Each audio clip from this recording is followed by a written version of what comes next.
Hi there! Today we're going to talk about modern synthesis and how it connects to human evolution. For starters, modern synthesis created the scientific framework for anthropologists to better understand humankind. Now, let's get started.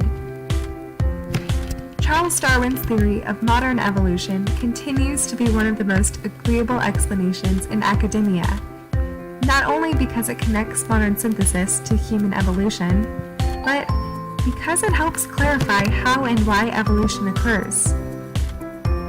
As it turns out, just like survival is one of the biggest motivators for conscious human choices, it's also a major factor in the scientific process. We can thank Charles Darwin for that lesson. Although anthropology studies humans, our understanding of humankind originally stemmed from a breakthrough for plants.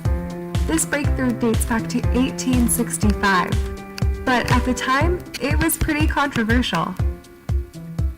Scholars didn't seem to understand all the similarities between plants and humans, and Gregor Mendel was forced to learn this the hard way. Mendel's famous study began with pea plants, when he began with a hypothesis to crossbreed two different colors.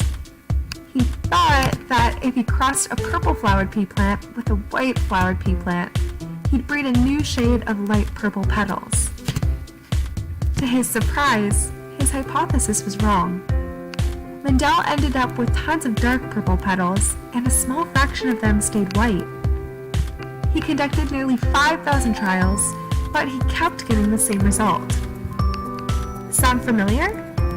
That's because the result epitomized our earliest biology lessons, when we learned about that Punnett square. Unfortunately, in the 1800s, the Punnett square had not yet been introduced, and biologists were skeptical of this concept.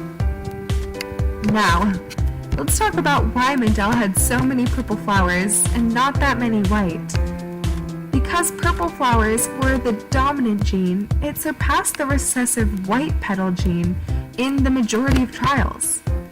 While Mendel helps us understand how different genetics face off, Charles Darwin helps us understand why only certain genes stand the test of time.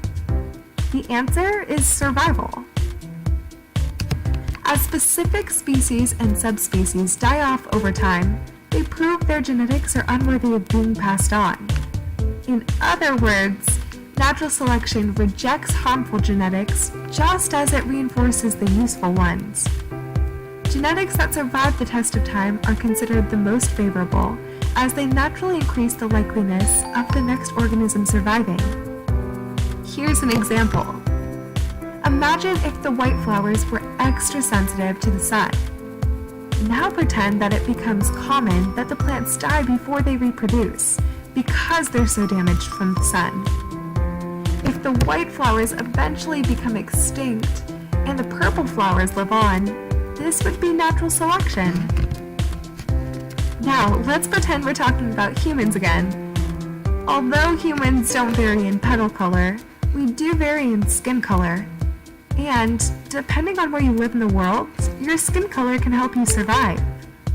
For example, humans near the equator tend to have darker skin. Humans with fair skin also risk overexposure to the sun in these places because they lack the same protective pigment. This increases the likeliness of their fatality before reproducing. And this is another example of natural selection. Species by species, genetics continue to mutate and adapt, but only the strongest will live on. Natural selection is one of the most agreeable explanations we have for evolution. And now that we understand how this works biologically, we can better understand how and why evolution works for mankind.